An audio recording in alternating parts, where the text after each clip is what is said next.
Chapitre 75, autres produits de gestion courante, 301 650 euros. L'activité de la commune en tant que loueur de bâtiments se traduit ici par un certain nombre de recettes, centre des impôts et également la trésorerie. Chapitre 013, atténuation de charges pour 50 000 euros. Sont inscrits ici les remboursements sur les charges de personnel en cas d'arrêt maladie, de congé maternité, de congé paternité, ainsi que les remboursements sur les contrats aidés. Chapitre 77, produits exceptionnels pour 19 416 euros. Ce chapitre concerne diverses recettes, les annulations de mandats sur exercice antérieur ou les remboursements sur les sinistres. Oui, alors, oui, juste une petite chose, ça c'est tout ce qu'on doit recevoir. Hein, donc on inscrit cette année. Alors vous allez me dire, qu'est-ce que c'est que ces centimes? En fait, c'est sur ce compte-là qu'on a fait l'équilibre au centime près par rapport aux choses que l'on connaissait. Donc il n'y a pas de réalité sur le 19 416,87, si ce n'est que les 16,87 ou les 416,87, c'est ce qui nous a permis de faire l'équilibre des comptes. Hein, donc il y a, voilà, petite technique comptable, hein, qu'on retrouve partout. On l'a fait cette année sur ce compte-là. Chapitre 042, opération d'ordre entre sections pour 86 000 euros. On retrouve sur ce chapitre les travaux en régie qui ont fait l'objet d'une dépense en fonctionnement et qui seront transférés en investissement. Mairie, salle des commissions, travaux, logements, jardin du Maine. Compte 002, résultat de fonctionnement reporté, donc on vient de le voter, 1 319 855 euros. Dépenses de fonctionnement. Sur les recettes, avez-vous des remarques ou des questions? Non? D'accord. Dépenses de fonctionnement. Dépenses de fonctionnement. Cette section permet le financement du fonctionnement des services municipaux, l'entretien du patrimoine communal, ainsi que le versement des subventions aux associations. Chapitre 011, charges générales pour 2 683 500 euros. Les crédits inscrits à ce chapitre permettent le bon fonctionnement des services communaux. Comme chaque année, ces dépenses ont été évaluées de manière très prudente, conformément aux mêmes principes présents dans le plan comptable général de 1999 et rappelés dans le préambule de l'instruction M14. Sur le 011, voilà, donc vous avez un tableau qui est toujours aussi lisible. Hein. Je voudrais quand même donc vous dire, vous voyez, il y a quand même un certain nombre de comptes, hein, sur lesquels on a été donc excessivement intensif.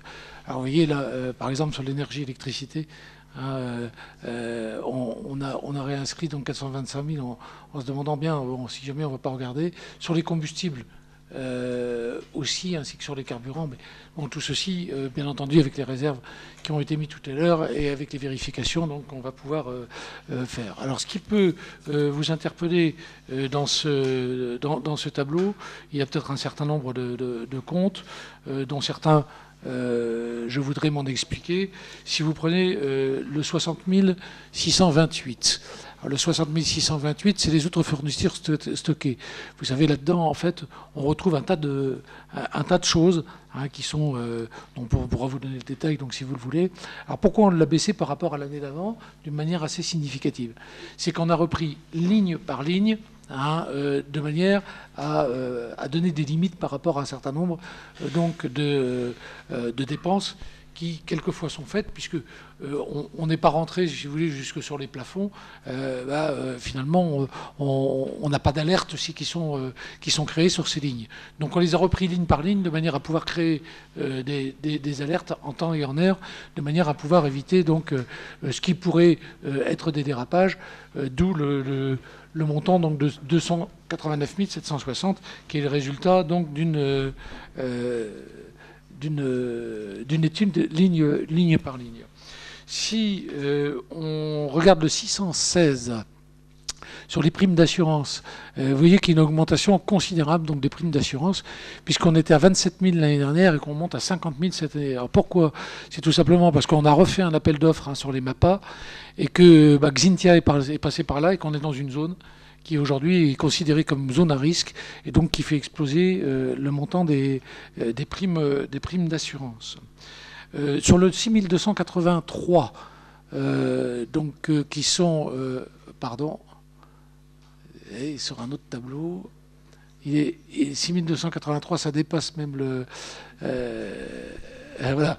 Donc, si vous voulez, 6283, on a une augmentation donc, qui est assez considérable et qui vient en particulier de nouvelles demandes qui sont faites par les services, en particulier dans le domaine du nettoyage. Donc ça, on les a inscrits parce que c'est une nécessité, donc si vous voulez, de pouvoir répondre à ces choses-là. Et puis, vous avez donc le 657 363 qui est important. Et tout simplement, c'est un petit peu le même jeu qu'on a eu tout à l'heure. C'est pour abonder au niveau de la MSP, une maison de santé pluriprofessionnelle, sachant qu'aujourd'hui, on n'a pas de recettes encore déclarées. Et donc on a inscrit tout simplement une année de dépenses de fonctionnement, ce qui n'est pas, si vous voulez, dans une réalité, si ce n'est que quand même il y a les emprunts en cours. Donc cette première année va en effet donner, donc si vous voulez, au niveau de ce 657 363, un déséquilibre qui n'existera pas donc les autres années, mais qu'il faut tenir compte, dont il faut tenir compte, bien entendu, donc cette année. Peut-être avez-vous... Oui, juste une remarque sur le 6228, qui est toujours le compte qui nous pose question chaque année. Bon, je remarque avec satisfaction qu'il a... C'est le divers, qui était à 421 000. Je vois qu'ordonnancé, il est allé à 359 et qu'il est reprogrammé à 362. C'est toujours problématique d'avoir un compte divers qui est quasiment le plus important dans les dépenses de fonctionnement. Nous sommes d'accord, c'est la M14, on n'y peut rien, c'est comme ça, c'est-à-dire que la M14, je vous rappelle, a été un plan comptable qui avait été plus calculé pour l'État que pour les collectivités locales, et que très souvent, on n'arrive pas à faire une comptabilité analytique sur la M14, sur les dépenses en particulier du 011, qu'on aimerait faire. Alors on fait une comptabilité analytique derrière, qui n'est pas toujours facile à tenir, mais là, ça ne vient pas de la comptabilité de la ville, ça vient du plan comptable de la M14. Et c'est vrai que ce 6228, il y a un tas de trucs dedans, donc il faut le regarder ligne par ligne. C'est excessivement fastidieux et c'est excessivement difficile à suivre. Mais c'est le plan comptable qui est comme ça. Là, malheureusement, sauf à avoir à changer donc les règles, peut-être que vous aurez plus de chance en demandant aujourd'hui à vos amis du gouvernement que moi j'en ai eu au moment où je l'ai demandé. Voilà. Rien n'empêche de faire des déclinaisons de comptes. Oui, non, mais sauf que pas besoin de l'accord du gouvernement pour décliner les comptes. Sauf que, si vous voulez, dans la présentation des maquettes, elles sont toutes faites. Donc nous, on peut pas en sortir. Et je vous rappelle que derrière, il faut que le compte administratif soit identique au compte de gestion. Donc il faut qu'on rentre, si vous voulez, dans les fourches codines des plans comptables. Ceci dit, je vous rappelle que toutes les écritures sont à votre disposition. Oui, c'est fastidieux, mais je confirme, parce que je fais la même chose. D'autres remarques ou questions? Non? Donc on peut continuer? Chapitre 012, frais de personnel, 4 800 000 €. Ce chapitre sera bien évidemment encadré par un recrutement attentif. Les sommes budgétisées doivent aussi permettre de nommer au grade supérieur les agents réussissant leur concours ou examen et de titulariser les agents après leur année de stage. Bon, vous voyez la simple augmentation en regardant de près, et je ne suis pas sûr qu'on arrive à le tenir dans l'année, fait déjà une augmentation de 100 000 €. Donc vous voyez, on perd 30 000 € en dotation, 100 000 € supplémentaires par des choses qui sont uniquement des glissements de l'un vers l'autre. On est déjà à 130 000 € de moins que l'année dernière sur le fonctionnement. Bon, il faut faire avec. Donc toutes les collectivités en sont là, il faut serrer les vis. Remarque, question? Ok. Continue. Chapitre 65, autres charges de gestion pour 1 113 000 €. Ce chapitre peut sommairement être divisé en... Voilà, il y a mis 4 parties, mais il y en a que 3 qui sont citées. Donc les 4 parties, c'est les participations obligatoires, les participations non obligatoires, les subventions aux associations et les indemnités des élus. Toujours dans le souci constant de soutenir les associations, la municipalité proposera de voter ultérieurement dans le détail les subventions à attribuer. Le montant global de celle-ci est proposé en hausse. Chapitre 66, intérêt des emprunts. Sur le 65, une petite remarque qui peut vous surprendre, c'est que le 657 364 caractère industriel à consommer, on avait les 240 000 de l'année dernière. Vous voyez qu'elle est à zéro. C'est pas qu'on va pas verser. Vous allez le retrouver tout simplement dans un compte, dans un autre compte, hein, qui sont les charges exceptionnelles à la demande du comptable. Hein, et donc on va le retrouver en 67 441, sur lequel on va y revenir, mais je vous proposerai, comme l'année dernière, 80 000 euros, mais aussi d'affecter en cours d'année toutes les recettes qu'on pourrait avoir, comme je vous le disais tout à l'heure, de la part du monde économique, et au-delà donc de la zone économique qui fait l'objet d'un budget annexe, de manière à pouvoir équilibrer, donc, comme on en parlait tout à l'heure. Alors, autrement, pour le reste, on est dans le cadre de ce qui s'est passé sur le CA 2012.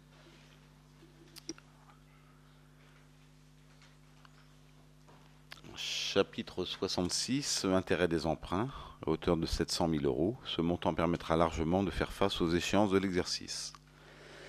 Chapitre 67, charges exceptionnelles pour 90 000 euros. Donc on retrouve sur ce chapitre les régularisations sur les exercices antérieurs, ainsi que le versement au budget annexe lotissement. Voilà, c'est ce que je vous disais tout à l'heure. On ne peut inscrire donc que les choses dont on est sûr. Alors les 80 000 euros, on le sait, parce que le budget primitif donc, du SNPVA a été voté et qu'il fait état donc, de ce reversement, donc on peut l'inscrire. Par contre, bien entendu, tant qu'on n'aura pas touché les TA ou les ventes de terrain, etc., on ne peut pas les inscrire. Donc en cours d'année, on sera appelé, comme on a fait l'année dernière, donc à faire des écritures en décision modificative. Chapitre 014, atténuation de produits pour 62 000 euros. Donc sur ce chapitre, le reversement de la taxe de séjour au profit du Conseil général à hauteur de 10% et reversement de la taxe d'électricité au profit du SIDEV à hauteur de 25%. Chapitre 020. Naturellement, l'atténuation d'un produit en dépenses, c'est pas forcément positif pour nous. Chapitre 023, virement à la section d'investissement à hauteur de 2 118 289 euros. Témoin d'une bonne capacité d'autofinancement, ce chapitre permet d'alimenter la section d'investissement et les opérations à réaliser. Chapitre 042, opération d'ordre de transfert entre sections à hauteur de 563 000 euros. On retrouve ici d'une part l'amortissement des matériels et d'autre part l'amortissement des charges liées à la renégociation des emprunts. Donc ce qui nous fait un équilibre pour le budget primitif en dépenses et recettes à hauteur de 12 129 789 euros en fonctionnement. Voilà, avez-vous des remarques ou des questions là-dessus ? Et la page, et la dernière page. Et la dernière page. Donc je vous demande de retenir ce chiffre donc de 2 millions au 0,23, hein, 2 118 289, qui est virement à la section d'investissement, qui montre réellement les capacités d'autofinancement hein, des investissements donc, que l'on peut faire, justement dans un cadre de ce que j'explique depuis quelque temps, c'est-à-dire vraiment rentrer dans un cercle virtuel, un cercle, ça y est, je vais y arriver, dans un cercle fatigué ce soir. Ça, je vais en entendre parler pendant un moment, celui-là. Hein. Vertueux, vertueux donc de notre budget. Et non pas virtuel comme il a été pendant des années avant qu'on ne soit là. Mais voilà, c'est ce que je voulais dire très exactement.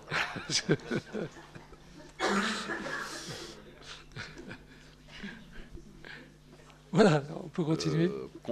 Concernant l'équilibre de la section d'investissement et compte tenu des restes à réaliser 2012, la section d'investissement est équilibrée en dépenses et recettes à hauteur de 6 914 431 euros.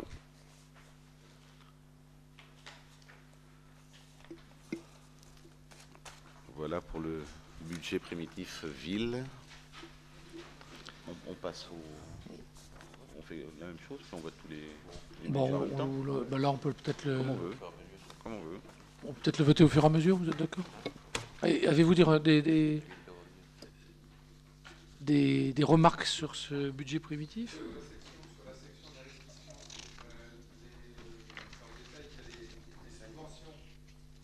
Oui. Les subventions, on a que 76 500 de subventions à... Oui, parce qu'on est obligé de... Oui, non, mais on attend plus que ça. Mais c'est qu'on ne peut inscrire que des subventions qui ont été notifiées. Qui ont été notifiées. Donc on attend les notifications pour pouvoir les inscrire. Voilà, c'est tout. Ben, c'est comme on avait sur les autres subventions. Voilà. Donc il y en a d'autres qui vont arriver, mais elles n'ont pas été encore notifiées.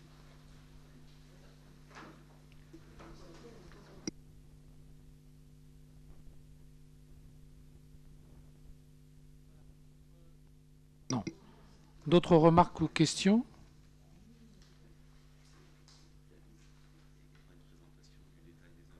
Si, qui vont être données avant qu'on vote, mais j'attendais de savoir si jamais il y avait des... Non? Donc on va présenter, si vous voulez, le détail des investissements donc par adjoint, un responsable donc de leur domaine. Vous pouvez bien sûr poser des questions sur chacun de ces investissements. Et on va commencer donc par l'urbanisme, l'agriculture et le développement durable avec M. Gachet. Bon, on ne va pas trop rentrer dans le détail, je vais donner les grandes masses. Donc les aménagements urbains pour les grosses réparations, on a prévu 30 000 euros. Pour la mise en accessibilité de la voirie et les aménagements des espaces publics, 6 000 euros. La voirie, nous avons déjà engagé 350 000 euros pour la réfection des voiries du quartier de la Petite Gore, qui est presque terminée maintenant. 30 000 euros pour la réfection de la petite rue Sainte-Marguerite. Et on dispose encore d'une somme de 370 000 euros qui n'a pas encore été engagée et qui va faire l'objet d'un engagement très prochainement. Il y a des rues qui sont prévues, mais bon, comme on ne va peut-être pas les dévoiler dès maintenant. Alors, comme je vous l'avais fait pour l'année dernière, donc je vous proposerai que toute subvention nouvelle par rapport à l'équilibre du budget, puisque là, bien sûr, il est équilibré, en dehors de ce dont je vous avais parlé tout à l'heure, c'est-à-dire les ventes de terrain donc pour l'économie, que toutes ces subventions donc soient reversées directement sur les voiries, puisque c'est le budget qui, bien sûr, représente la plus grosse masse. Donc au cours de l'année, on aura des DM, comme on avait fait l'année dernière, on est parti à peu près sur le même montant, de manière à abonder ce type d'investissement. Voilà, donc, oui, on l'a aussi. En signalétique, 40 000 euros pour le renouvellement des lanternes, bon ça c'est sur l'ensemble de la ville. 40 000 euros pour des travaux neufs et d'extension d'éclairage. Et 20 000 euros pour la signalétique. Voilà. Et en environnement, on a prévu une somme de 13 750 euros pour la subvention et pour la rénovation et l'amélioration des façades. Voilà. Avez-vous des questions sur cette des suggestions sur ces Non, juste comme chaque année, qu'on ait aussi le récap aussi succinct que celui-là par devers nous après, parce que bon, pour suivre on suivra pas sur la disquette. Oui, bien sûr. Sur la disquette, c'est impossible à suivre. Les disquettes. Le CD, pardon. Excusez-moi. Oh. Le CD. Ça, c'est pire que le virtuel, ça. Match nul un partout. Bon, donc voilà pour les investissements en urbanisme. D'accord. Monsieur Bonin va nous parler de la citoyenneté, de la sécurité et des affaires générales. Oui, alors dans le cas des investissements, donc dans les aménagements urbains, nous aurons 2 200 euros pour l'achat d'une armoire forte à la police municipale. Parce que dernièrement, il a fallu faire venir un perceur de coffre pour ouvrir le coffre de la police municipale. Donc il faut un nouveau coffre. 3 000 euros pour l'achat de matériel de communication. 24 000 euros pour l'achat de matériel informatique et des logiciels dans le cas des ressources humaines. Donc c'est pour l'ensemble des services de la ville. 10 000 € pour l'achat de matériel pour les manifestations. Vous savez, tous les ans, donc, il faut renouveler le matériel entre les tables, les chaises, les protections de sol, etc. Et de mobilier pour également les services. Nous investirons 5 000 € pour l'aménagement de la maison du combattant et 5 000 € également pour l'aménagement au niveau de la maison des associations, du renouvellement de matériel. Dans le cadre des espaces verts, une enveloppe de 30 000 € pour l'achat de matériel qui vont se décliner en 20 000 € pour l'achat d'un camion, pour la taille, 8 000 € pour l'achat d'un lamier. Qu'est-ce que tu as dit? Un fin limier. Le fin limier. C'est toi qui va ouvrir les coffres. Et 2 000 € pour l'achat d'une petite tondeuse. Et pour les ateliers municipaux, donc une enveloppe de 30 000 € répartie comme suit. Donc 12 000 € pour l'achat d'un véhicule pour le peintre, 5 000 € pour un poste à souder en aluminium, 8 000 € pour un achat d'appareils électroportatifs et 5 000 € pour différents matériels, notamment des barrières de chantier qu'il faut qu'on renouvelle également. Donc voilà un petit peu ce qui va être investi pour les affaires générales. Avez-vous des questions, des remarques, des suggestions? Non, donc on va laisser la parole à Madame Parpaillon pour la culture, l'animation urbaine et le tourisme. Merci Monsieur le maire. Donc en animation et culture, tourisme et animation urbaine, une enveloppe donc de 4 950 € qui se décompose comme suite. Alors 650 € pour le renouvellement des talkie-walkie, ce sont 4 kits Motorola 77, ce sont un renouvellement de port, c'est tout à fait normal, le matériel s'use et la technicité est aussi nouvelle. 3 500 € pour l'achat d'équipements scénographiques, c'est surtout des multiconducteurs pour les perches électriques, tout ce qui est produits scéniques. Et 800 € pour l'achat de 2 micros à Régisson. Donc c'est un couple de micros 214 stéréo, c'est pareil, c'est des produits que l'on change dû à la vétusté. Questions, remarques, suggestions? Non? Eh bien on va passer à quelqu'un de beaucoup plus dépensier, Monsieur Edouin. Merci Monsieur le maire. Effectivement, donc dans le domaine de la jeunesse et du sport, donc des investissements importants. On va commencer par le plus petit, 400 € pour du mobilier donc à la maison des jeunes, pour le club ado. 8 000 € pour les menuiseries au centre de loisirs. 1 500 € pour du matériel pédagogique. Et 3 500 € pour les jeux extérieurs, donc sur les plateaux de l'office, devant l'office des sports. Au niveau du sport, on a 1 30 000 € donc pour la seconde tranche du gymnase des Comets. Donc je rappelle, avec une salle d'entraînement pour la gymnastique de 700 m² et un dojo de 300 m² pour le judo et le karaté. 15 000 € pour la modification des travées et des sols au niveau du tennis. 15 000 € pour le remplacement de plaques translucides au gymnase Plaisance. Là, ce ne sera pas un luxe non plus. 7 000 € pour l'achat de matériel à la base nautique. Donc c'est un renouvellement que l'on fait de façon régulière, donc ce sera pour l'achat de catamarans. 16 000 € pour remplacer le plancher de la salle de danse au gymnase Eugène Bossire. Donc en fait, actuellement, le plancher repose donc sur une dalle béton. Donc là, ça sera sur un double lambourdage qui va éviter les traumatismes. Donc ça va répondre favorablement à nos associations donc, de danse. Et 3 500 € pour la clôture du stade Philippon. Voilà. Monsieur Demy ?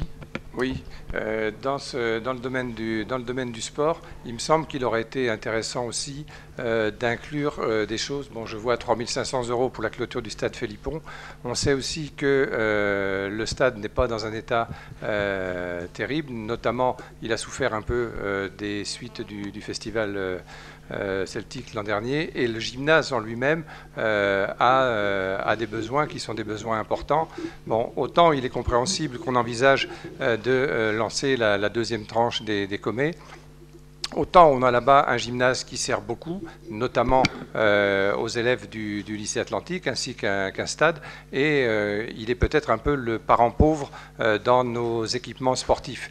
Y aurait-il pas lieu de prévoir quelque chose dans cette direction-là? De toute façon, c'est vrai qu'on y songe. Maintenant, on est quand même sur des gros investissements. Il faut savoir que sur le stade Philippon, le fait que tout le stade soit en cendré ne permet pas de faire des petits investissements. Soit on refait tout, ou soit, là aujourd'hui c'est un petit peu compliqué, hein. On a refait des choses au niveau du fonctionnement, puisque sur les demandes qui ont été faites, donc sur les planches d'appel pour la longueur, enfin il y avait pas mal de choses qui ont été remises en état. Maintenant pour le reste, faut tout refaire. Donc on est sur un projet à 2 millions d'euros. Donc, alors c'est vrai qu'il avait été étudié l'éventualité de faire une piste en tartan, donc pour l'athlétisme par exemple. Sauf qu'on sait très bien qu'au bout de 15 jours, cette piste sera recouverte de cendrées, quoi. C'est vraiment le gros souci. Par ailleurs, quand même, pour répondre par rapport aux différentes demandes, il faut savoir qu'une piste synthétique ne répond pas toujours favorablement, je dirais, aux demandes, puisque ça provoque aussi des traumatismes. Donc ça veut dire qu'une piste synthétique sur le site du stade Philippon n'est peut-être pas non plus une bonne solution. Donc ce sont effectivement sur des projets à venir, mais aujourd'hui, on est quand même sur des gros investissements, quoi. C'est un peu la problématique du sport aussi, c'est qu'aujourd'hui, enfin aussi dans beaucoup de domaines, dès que l'on fait quelque chose, il faut que ça soit homologué, donc automatiquement, on tombe sur des gros investissements. Alors, Oui, je le conçois bien que ce soit un gros investissement, mais c'est quand même un équipement qui sert énormément et ça fait bien longtemps qu'il n'y a pas eu grand-chose de fait pour l'améliorer et même pour le maintenir simplement en bon état de fonctionnement. Je crois qu'il y a quand même une réflexion à avoir de ce côté-là. Autant il m'apparaît logique d'avoir mis en place la salle des Comets, autant on investit dans la deuxième tranche, mais à côté de ça, il y a aussi notamment, je pense au club d'athlétisme, qui sont demandeurs d'un équipement qui puisse répondre à la hauteur de leurs attentes, et notamment pour le développement de l'athlétisme chez nous, parce que c'est quand même quelque chose qui fait un peu, ce que je disais tout à l'heure, figure de parents pauvres par rapport, que ce soit le foot, le basket, les autres sports qui vont avoir des équipements conséquents. Il faudra quand même se pencher sérieusement sur ce dossier-là. Alors, plusieurs réponses à ça. Alors d'abord, M. Edouin l'a dit, mais très rapidement, on va intervenir quand même, mais non pas sur l'investissement, sur le fonctionnement, pour un certain nombre de choses. La deuxième réflexion que vous abordez est une réflexion qui est importante et qui fera sans doute... alors on est sur des fins de mandat, donc c'est toujours excessivement compliqué de les faire sur des fins de mandat, mais qui, pour le mandat suivant, vont certainement faire objet de discussion, dont on a les embryons aujourd'hui au niveau de la communauté de communes. C'est qu'on a des très gros investissements à faire dans le domaine du sport, mais qui va être quelque chose de trop important pour une ville de 10 000 habitants comme on est, mais qui vont être à la mesure de l'intercommunalité. Et on est en train donc d'amorcer un embryon de réflexion sur des grands investissements, comme par exemple on parlait donc d'une piste d'athlétisme, non pas sur la ville intramuros, mais sur des installations qui seraient portées par la communauté de communes. Alors on a ça dans ce domaine-là, on en a dans d'autres communes, enfin dans d'autres domaines, qui ne seraient pas forcément d'ailleurs sur la commune de Luçon, c'est ce que je voulais dire, mais qui sera dans la communauté de communes. Pourquoi ? Parce que tout simplement, si vous voulez, on se rend compte que pour un certain nombre d'installations sportives, nous n'avons pas que des Luçonnais intramuros qui interviennent. Nous avons aussi des gens de la communauté de communes. Alors on va prendre des infrastructures qui sont des infrastructures qu'on va trouver dans toutes les communes. Donc là, il est logique que ça reste du domaine communal. Par contre, des infrastructures qui vont servir à l'ensemble ou à très grande partie de la communauté de communes, voire même d'ailleurs à l'extérieur de la communauté de communes, la réflexion ne peut pas reposer exclusivement sur la ville-centre. On va avoir une communauté de communes qui va faire 27 000 habitants. L'investissement principal ne peut pas reposer sur 10 000 contribuables. Je suis un petit peu brutal en disant ça, mais ça veut dire que bien sûr nous avons un rôle de ville-centre, bien sûr nous avons donc des moyens qui nous sont apportés et qui ne peuvent pas être forcément dans une petite commune. C'est justement là le rôle de la communauté de communes de réfléchir, si jamais il n'y a pas des infrastructures, alors qui ne sont pas forcément intramuros, mais qui serviraient à l'ensemble de la communauté de communes, mais à ce moment-là qui seraient financés par la communauté de communes. C'est toute une réflexion à avoir, et c'est vrai que c'est quelque chose, par exemple dans le domaine dont on vient de parler, qui est celui de l'athlétisme, qui va demander très certainement une réflexion. Non, mais là-dessus, je partage le point de vue sur la dimension intercommunale de l'activité sportive. Il est évident qu'il faudra évoluer vers une compétence intercommunale sur ce domaine-là. Ça n'empêche pas qu'il y a un besoin sur l'équipement proche du lycée Atlantique, et que là, il faudra peut-être quand même trouver des solutions, même si ce ne sont pas des solutions qui répondent à tout et qui effectivement peuvent rentrer dans une compétence intercommunale. Je ne pense pas que ce soit l'intercommunalité qui investira sur le gymnase et sur le stade Philippon. Pas forcément, mais et encore que c'est quelque chose à voir. Mais comme le disait M. Edouin, c'est un lieu qui est techniquement compliqué pour pouvoir intervenir d'une manière légère. Hein, et donc c'est vrai qu'il faudrait à ce moment-là, peut-être après les commets, réfléchir à une réflexion complète de ce stade-là. Pourquoi pas, hein, mais par contre qui est un investissement qui sera très conséquent pour les finances tussonnaises. Oui, monsieur Drouin. Enfin, 2 secondes, je voudrais rappeler quand même que par rapport à ce projet de piste d'athlétisme, le projet de piste d'athlétisme, je veux dire, est relancé réellement depuis 2 ans, puisqu'il y avait un projet d'une piste d'athlétisme à Saint-Gemme-la-Plaine qui correspondait vraiment à un équipement structurant, donc pour lequel le club d'athlétisme luçonnais aurait pu se servir, et que c'est vrai que ce projet est tombé à l'eau aux grandes dames du comité régional d'athlétisme, alors que c'était un projet qui était bien lancé à proximité de la forêt, donc c'est vrai qu'il y avait vraiment, c'est un équipement qui aurait été idéal, quoi. Donc là, c'est vrai qu'on va au-delà effectivement de la communauté de communes, mais c'est vrai que c'était, on est quand même, une piste d'athlétisme, c'est quand même 2 millions d'euros. Hein, il faut savoir que la piste d'athlétisme au stade Philippon, elle ne fait pas 400 mètres. Au-delà, si on met du synthétique, où fait-on les lancers, où les athlètes vont-ils pouvoir s'échauffer, c'est très compliqué. Hein. Et encore une fois, je ne suis pas sûr que le site du stade Philippon soit un site idéal. Voilà. Là, je parle pour répondre, voilà, hein, pour répondre au lycée Atlantique peut-être, mais au club d'athlétisme, ça me paraît plus compliqué. Alors, je rappelle que dans la réflexion qu'il peut y avoir, puisqu'on parle de synthétique, il y a aussi un terrain synthétique pour le foot, donc 700 000 euros. Là, on est sur quelque chose de 2 millions, donc 2 700 000 euros. C'est vraiment une réflexion de fonds à avoir. Aller chercher des subventions, voilà, il y a quand même toute une... Ça ne se lance pas comme ça. Hein, il faut, mais l'idée est intéressante. Hein. L'idée est intéressante. D'autres remarques ou questions ? Non ? Donc on va passer à Madame Thibault qui va nous parler des affaires sociales, la solidarité, la famille, les aînés et la petite enfance. Merci Monsieur le maire. Concernant le relais assistante maternelle, donc 1 000 euros pour l'achat de matériel, hein, il faut renouveler et innover. Donc là c'est correct en somme. Et ensuite, là c'est un peu plus conséquent, donc c'est connu que les femmes sont dépensières. Pour la maison de santé pluriprofessionnelle, 1,8 million. Et il faut savoir quand même qu'en face, on a donc en subvention 600 000 euros de la région des Pays de Loire, donc, qui sont déclinés sur la ligne CCTU et la ligne sectorielle à 300 000 et 300 000. Il y a également 100 000 par la communauté de communes. Il y a 92 000 par le Conseil général et 300 000 de l'État, donc qui sont séparés entre la FNADT et la DETR. Voilà.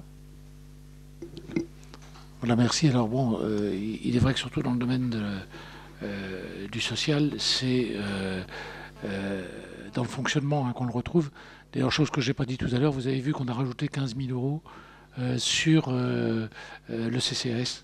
Hein, puisque bon, c'était une nécessité. Aujourd'hui, on a beaucoup de demandes dans le domaine, et en particulier dans le domaine donc, du suivi à domicile. Je le dis parce qu'on est encore sur la discussion du BP, et que donc il a été proposé d'abonder de 15 000 euros en plus donc, pour le Centre communal d'action sociale. Oui, parce qu'en fait, il y a le maintien à domicile, mais il y a aussi de plus en plus de demandes d'aide sociale aussi. Donc en fait, voilà, c'est pour pallier au phénomène de crise. Voilà, Madame Reculot va nous parler donc des affaires scolaires, de l'enseignement et de la formation. Oui, merci Monsieur le maire.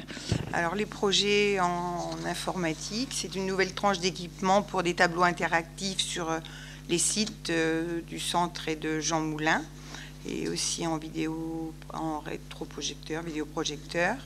Remplacement des ordinateurs pour les postes de direction. et renouvellement d'une partie du parc d'ordinateurs sur les écoles.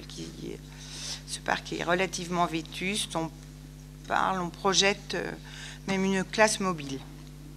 La classe mobile, c'est un meuble où sont incorporés entre 12 et 15 ordinateurs et qu'on peut passer d'une classe à une autre, ce qui fait que ça n'est pas fixe et que ça peut servir à plusieurs enseignants. Pour les carrières, remplacement c'est pas forcément fenêtre, il y a des ouvertures qui sont relativement vétustes. On est toujours dans un programme de changement, que ce soit au niveau de Jean Moulin ou des carrières. Malheureusement, c'est des travaux qui ne peuvent se faire que sur les temps de vacances, donc des temps qui sont courts. Souvent l'été, aussi les entreprises ont leur congé et que quelquefois, il y a des travaux moins importants qu'on ne le souhaiterait qui se réalisent. À Jean Moulin, on est toujours dans la réfection des classes suite justement à ces changements d'ouverture. S'ensuit les réfections des classes les unes après les autres, que ce soit au niveau peinture, plafond, éclairage et changement des mobiliers qui ont été faits en grande partie maintenant. Donc ça continue aussi bien sur l'élémentaire que sur la maternelle. Des jeux, une partie des jeux ont été changés sur la maternelle. Il y a une continuité sur l'élémentaire puisque c'est des jeux qui sont vétustes et au niveau de la sécurité, on est obligé de les remplacer. Pour le groupe scolaire du centre, en plus des aménagements informatiques, c'est les réseaux qui sont à revoir. Donc il y a déjà eu une aile de refaite l'an passé. Donc cette année, pendant les vacances d'été, on va en profiter pour refaire l'aile sud. Des peintures aussi au niveau de la direction et puis dans les classes. Et au niveau de la maternelle du centre, un remplacement ou une réfection de la porte d'entrée. Voilà. Et aussi de la porte de l'élémentaire, puisque Monsieur Corbin souhaiterait que ça se sécurise. Et donc, il y a un remplacement qui est en vue et qui est de l'ordre de 8 600 € sur cette porte de l'élémentaire centre. Voilà, Marc, question. Ce que je disais tout à l'heure, la confirmation qu'on est quand même à minima avec 150 000 € par an qu'on ne fait pas, enfin, qu'on reporte ou qu'on fait, et dans lequel il y a des choses qui relèvent un peu, je dirais, du maintien ou du fonctionnement. On est à minima sur l'investissement au niveau de ces écoles, et pour nous, ça reste insuffisant au niveau des besoins qu'il y a dans ces locaux. Oui. Encore, on attend le résultat de l'audit. Pour moi, la construction d'une nouvelle école est quelque chose d'indispensable. Alors, quand je dis nouvelle école, j'ai entendu quelque chose et je le rectifie. Et il ne s'agit pas de regroupement de toutes les écoles sur un seul lieu, hein, bien entendu. Il est bien sûr hors de question de toucher à Jean Moulin qui a toute sa place dans la ville, hein, mais l'école du centre, lui, en reconstruction, oui. Donc on est sur les études donc, qui j'espère vont nous arriver assez rapidement. Monsieur Grelot va nous parler de l'habitat. Oui, moi j'ai deux chiffres à donner. Oui, vous avez 1250 pour la prime Habiter mieux. Alors, vous vous souvenez aussi, il s'agissait d'une prime à hauteur de 250 € par opération, indispensable de la part de la commune si on souhaite que les bénéficiaires puissent bénéficier donc totalement d'une prime à hauteur de 2100 €, et ceci à condition de faire une amélioration de 30% en économie d'énergie. Donc on avait fait ça, on avait pris une délibération aussi à ce sujet pour 5 opérations à 250 €. Voilà, des remarques, des questions? Non, donc si vous voulez, je vais bien, à moins qu'il y ait d'autres interventions. Donc je vais soumettre ce BP à votre vote. Y a-t-il des gens qui sont contre? Qui s'abstiennent? Qui est pour?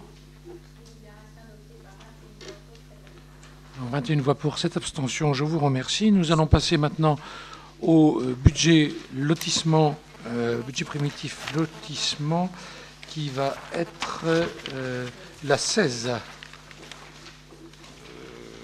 Oui, comme tu veux. Qui va être la 174. On peut faire la 13 avant. Au point de vue de... Voilà. Alors, budget lotissement zone. Ce budget concerne les lotissements Ferme-Neuve et Trois-Fontaines, pour lesquels il reste 19 000 m² de terrain à vendre pour une valeur d'environ 377 000 €. La comptabilité applicable sur ce type de budget est une comptabilité de stock. Les mouvements sont enregistrés en fonctionnement tout au long de l'année, que ce soit les travaux ou les ventes de terrain. En fin d'année, les comptes de stock sont mouvementés par le biais d'opérations d'ordre, au compte 3 555. 160 000 € de travaux sont inscrits et déclinés comme suit: 110 000 € pour Ferme-Neuve et 50 000 € pour Trois-Fontaines 2. L'équilibre budgétaire se fait donc en dépenses et recettes d'investissement à hauteur de 679 000 € et en recettes et dépenses d'investissement à hauteur de 457 000 €. Avez-vous des remarques ou des questions? Non, donc je vous le soumets à votre vote. Y a-t-il des gens qui sont contre, qui s'abstiennent, qui est pour? Donc 28 voix pour, cette abstention. Excusez-moi, j'ai sauté l'assainissement. Donc on revient à la 13. Alors, le budget primitif 2013 pour l'assainissement.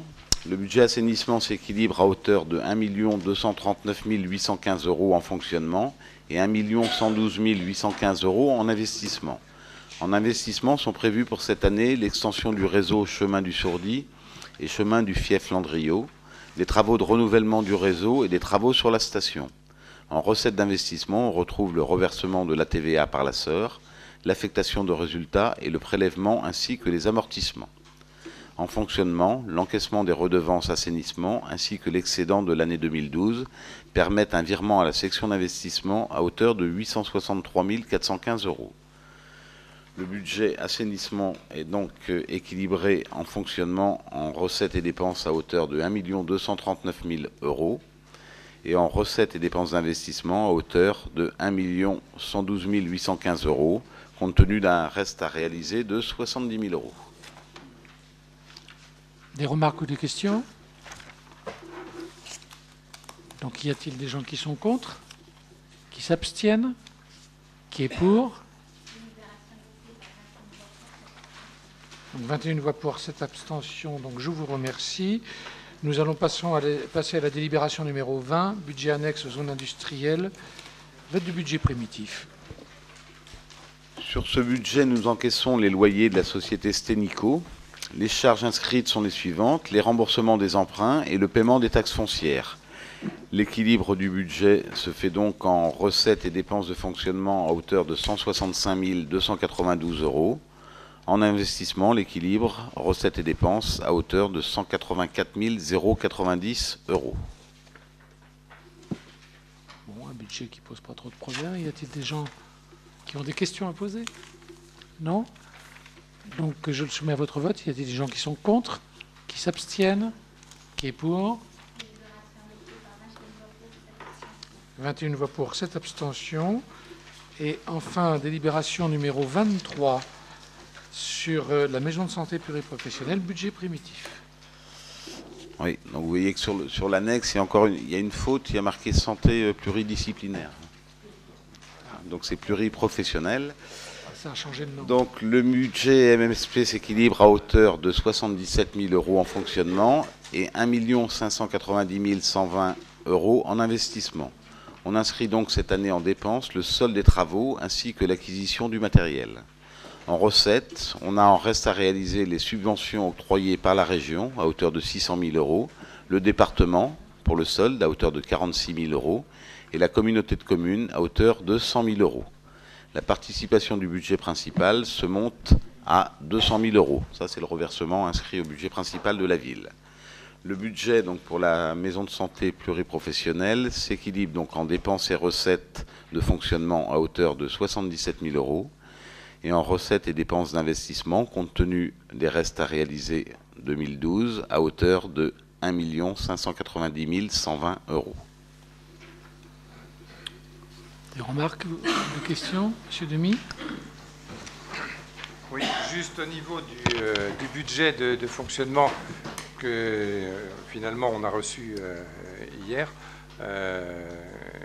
parce qu'il nous apparaît que l'équilibre à 71 000 € du budget de fonctionnement, on s'interroge un peu. Bon, 71 000 € en termes de loyer, ça peut être, si c'est calculé sur la base d'un taux de remplissage complet, à 100%. On est oui, OK, à 100%. Par contre, au niveau des dépenses, que ce soit les fluides, nettoyage, maintenance, etc., ça nous paraît, par rapport à la structure du bâtiment, ça nous paraît quand même peu élevé. On est en BBC, hein, on est vraiment en optimisation au maximum, donc ça c'est des chiffrages qui nous ont été donnés par les techniciens et par l'architecte. Hein. Donc c'est pas des chiffres. Ouais. Non, mais ça nous interroge sur le montant. Ça paraît faible par rapport à des structures similaires qui sont peut-être pas BBC, mais c'est important. Hein. Qui ont quand même des coûts en termes de fonctionnement par rapport à la surface qui sont relativement plus importants que ça. Oui, donc, le BBC, la conception est très importante dans le coût de fonctionnement. Hein. Oui. C'est vrai que si vous prenez les ratios dans d'autres bâtiments, même communaux aujourd'hui, qui ne sont pas sur les mêmes fonctions, on est à des ratios complètement différents. Mais ça, c'est des ratios qui nous ont été donnés, donc si vous voulez, par les techniciens et les cabinets d'architectes. Ouais. Ouais. Et le bureau d'études.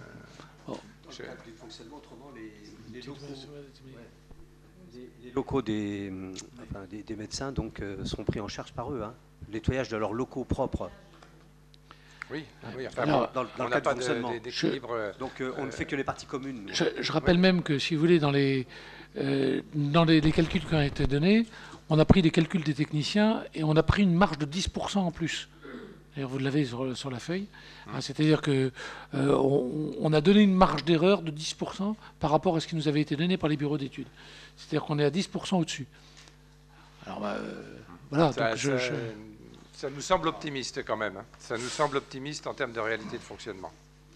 Oui, moi, je sais pas, je suis ce que dit le technicien. Je ne suis pas. Mais c'est vrai que le BBC fait vraiment de sacrées économies. Hein.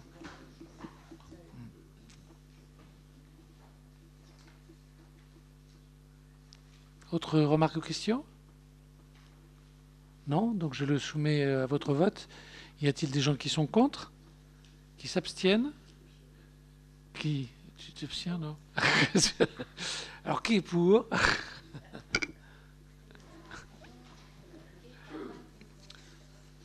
Donc 21 voix pour, 7 abstentions.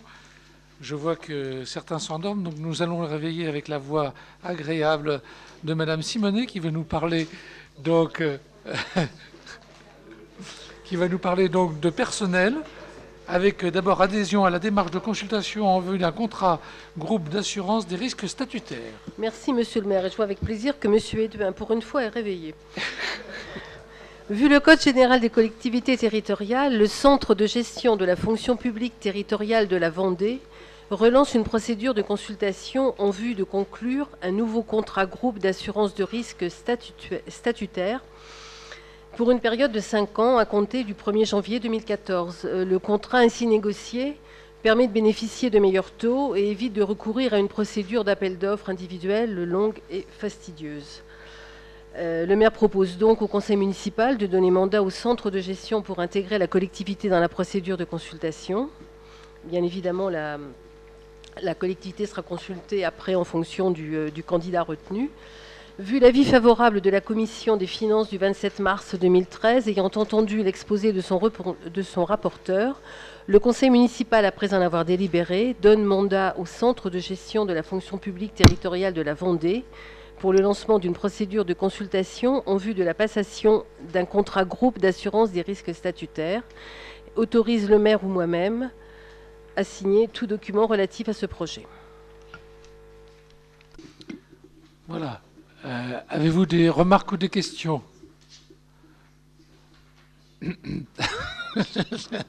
Non? Pas de remarques, pas de questions, donc je le soumets à votre vote. Y a-t-il des gens qui sont contre? Qui s'abstiennent? Qui est pour? À l'unanimité, donc je vous remercie. 25e délibération, adoption du programme pluriannuel d'accès à l'emploi titulaire. Madame Simonet. Merci, Monsieur le maire.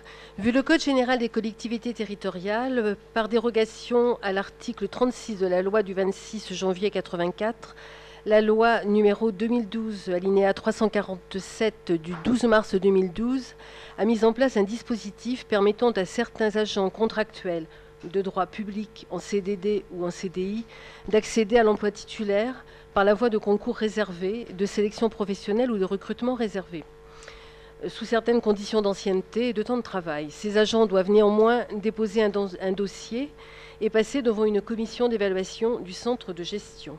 Considérant que deux agents de service des sports remplissent les conditions d'ancienneté définies par la loi et sont susceptibles de prétendre à la titularisation sur le grade d'éducateur des activités physiques et sportives catégorie B, vu l'avis favorable du comité technique paritaire en date du 19 février 2013, vu l'avis favorable de la commission des finances du 27 mars 2013, ayant entendu l'exposé de son rapporteur, le conseil municipal, après en avoir délibéré, adopte le programme pluriannuel d'accès à l'emploi titulaire pour l'année 2014, annexé à la présente délibération, autorise le maire à confier au centre départemental de gestion l'organisation des sélections professionnelles nécessaires à la mise en œuvre du dit programme et autorise Monsieur le maire à prendre toutes les mesures utiles à sa mise en œuvre.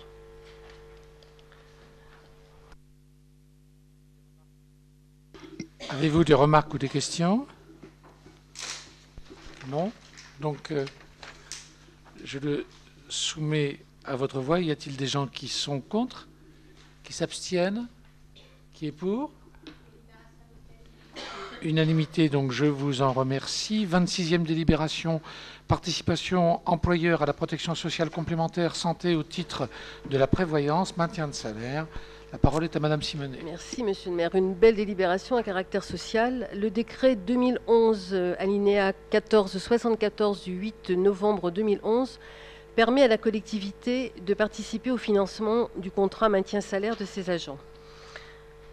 Monsieur le maire propose donc au conseil municipal de participer à compter du 1er juillet 2013 à ce financement, à hauteur de 5 € bruts par agent à temps complet et par mois, somme proratisée en fonction du temps de travail. Le taux actuellement est à 2,16% et ça permettra de passer à 1,92, ce qui par exemple sur un salaire mensuel de 1 500 € bruts représente un gain annuel de 103 €. C'est vrai que ce n'est pas négligeable. Nous espérons que cette mesure incitera d'autres agents à souscrire cette protection. Rappelons qu'après 3 mois d'arrêt, l'agent passe à mi-traitement. Vu l'avis du comité technique paritaire en date du 19 février 2013, vu l'avis favorable de la commission des finances du 27 mars 2013, ayant entendu l'exposé de son rapporteur, le conseil municipal, après en avoir délibéré, décide de participer à compter du 1er juillet 2013 dans le cadre de la procédure dite de labellisation à la couverture de prévoyance souscrite de manière individuelle et facultative par ses agents, de verser une participation mensuelle de 5 € bruts à tout agent proratisé en fonction du temps de travail pouvant justifier d'un certificat d'adhésion à une garantie prévoyance labellisée et autorise Monsieur le maire ou moi-même à signer tous les documents et pièces relatifs à ce dossier. Remarques, questions? Non, donc je le soumets à votre vote. Y a-t-il des gens qui sont contre? Qui s'abstiennent? Qui est pour? Unanimité, donc je vous en remercie. Nous allons passer à la 27e délibération, création de 4 postes dans le cadre du dispositif Emploi d'avenir. La parole est à Madame Simonet.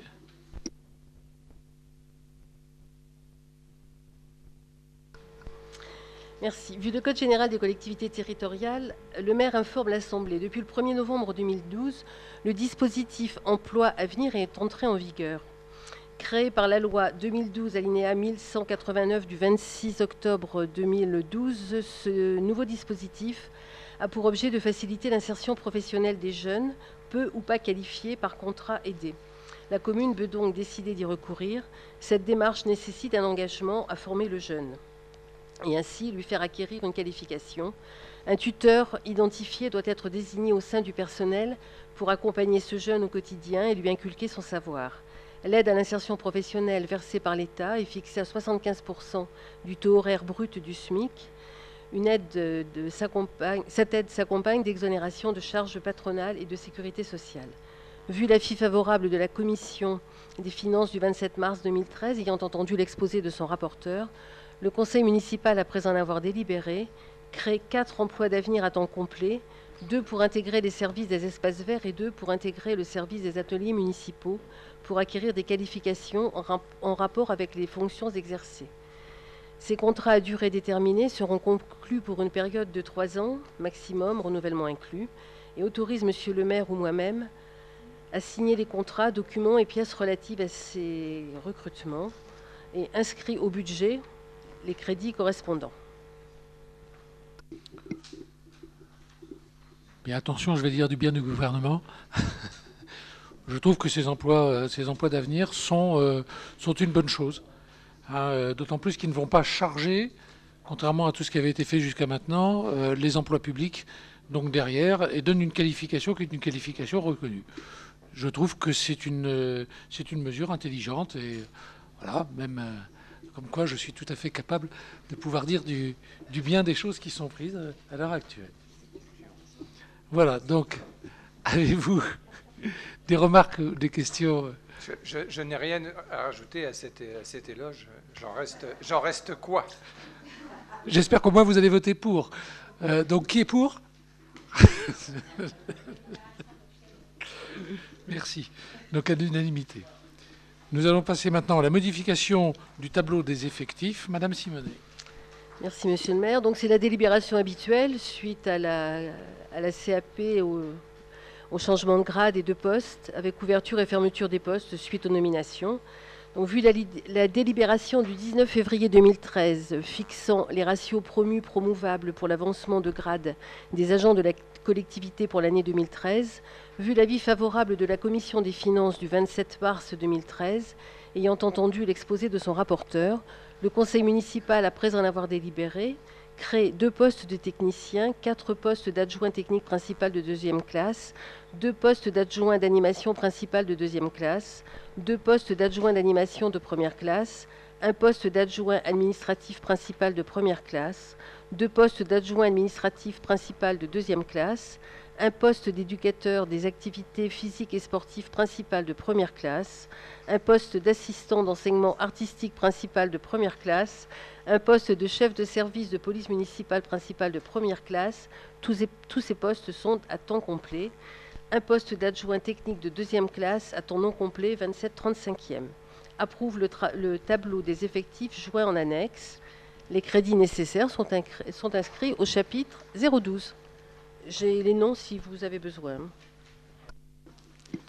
Voilà, avez-vous des remarques ou des questions? Non, donc je le soumets à votre vote. Y a-t-il des gens qui sont contre? Qui s'abstiennent? Qui est pour? À l'unanimité, nous avons un 29e point que nous avons inscrit à la suite donc d'une demande qui est une demande à la fois du Conseil général, mais soutenue aussi par le député de la 5e circonscription, sur le soutien des élus en faveur de la réalisation de la prochaine autoroute à 831. Je vous rappelle que c'est une autoroute donc qui, pour le désenclavement donc du Sud Vendée et surtout pour créer des liaisons, est primordiale, en particulier donc pour le développement économique de la région, non seulement de Fontenay-le-Comte, mais bien entendu de Luçon, puisque les retombées, on l'a vu donc dernièrement, sur les phénomènes de l'emploi et des catastrophes donc, qui ont pu se trouver dans l'économie du Sud Vendée, qui ont touché donc l'ensemble des collectivités donc, du Sud. Donc je vous propose un texte qui est le suivant. Inscrite dès 1992 au 11e plan national, la réalisation d'une liaison à 2 fois 2 voies entre Saint-Hermine et La Rochelle est demandée depuis 25 ans par les Vendéens et les Charentais maritimes. Après avoir opté pour une concession autoroutière, Le ministre des Transports a déclaré le projet d'A831 d'utilité publique par un décret du 12 juillet 2005. Et les recours exprimés tant devant les instances nationales qu'européennes ont été rejetés. À l'exemple de 6 000 emplois créés dans les 200 entreprises implantées dans les vendéopoles proches des autoroutes, les collectivités attendent le même effet dynamisant pour l'activité et la démographie des pôles économiques de Fontenay-le-Comte, de La Rochelle, du Pays de Nice et de Rochefort. L'État a donc pu compter sur la mobilisation sans faille des collectivités et tout particulièrement du département de la Vendée pour mener à bien ce projet. C'est ainsi que la signature du protocole d'accord sur le financement du projet, actant un engagement conséquent des collectivités, est intervenue le 31 janvier 2012. Depuis le lancement de l'appel à concession le 5 février 2012, les acteurs économiques ont commencé à anticiper les impacts positifs du projet, comme en témoigne l'implantation de la plateforme logistique Système U à Fontenay-le-Comte, devant créer 300 emplois dans les 5 prochaines années. Par ailleurs, alors que le réseau routier national a connu une croissance de trafic de 3,5% entre 2001 et 2011, on ne peut que constater pour la même période et pour notre région une croissance de 26% sur la RD 137 et de 22% sur la RD 938T. Et regretter que la section de la RD 137 reliant l'A83 au département de la Charente-Maritime puisse constituer les 30 km les plus dangereux du réseau routier départemental vendéen, 8 morts entre 2005 et 2011. Face à l'intérêt majeur que représente la réalisation d'une voie rapide autoritaire entre Fontenay-le-Comte et Rochefort pour le département de la Vendée et de la Charente-Maritime, le conseil municipal demande à l'État de finaliser dans les plus brefs délais le dossier de consultation des entreprises qui doit être remis aux 4 groupements autorisés par une décision ministérielle du 25 avril 2012 afin que ceux-ci puissent remettre leur offre, d'enclencher rapidement la deuxième phase de l'appel à concession devant désigner le concessionnaire chargé de construire et d'exploiter cette nouvelle autoroute, et enfin de prendre en considération le soutien des élus en faveur de la réalisation de l'autoroute A831, dont les effets positifs sur l'emploi et la sécurité sont déjà avérés. Avez-vous des remarques ou des questions là-dessus, Monsieur Demy? Oui. Simplement pour dire qu'on peut toujours effectivement se poser la question de savoir si c'est l'équipement qui va entraîner le développement économique ou le développement économique qui appelle l'équipement. Ça, c'est toujours un éternel débat. Pour ce qui est donc de ce vote, chez nous, à l'intérieur du fonctionnement démocratique de notre groupe, nous aurons des votes différents en fonction des choix et des convictions de chacun. Bien, la question de l'œuf ou de la poule étant posée, auquel je n'aurai pas malheureusement de réponse, mais je crois que c'est une dynamique. Hein. C'est-à-dire que le désenclavement entraîne bien sûr un développement donc local, et lequel développement local demande des désenclavements, et c'est vrai que c'est une chaîne, mais qui est nécessaire au développement donc de nos collectivités. Voilà, donc je soumets à votre vote. Donc sur cette motion, y a-t-il des gens qui sont contre? Qui s'abstiennent? Qui est pour? Alors, un contre et une abstention.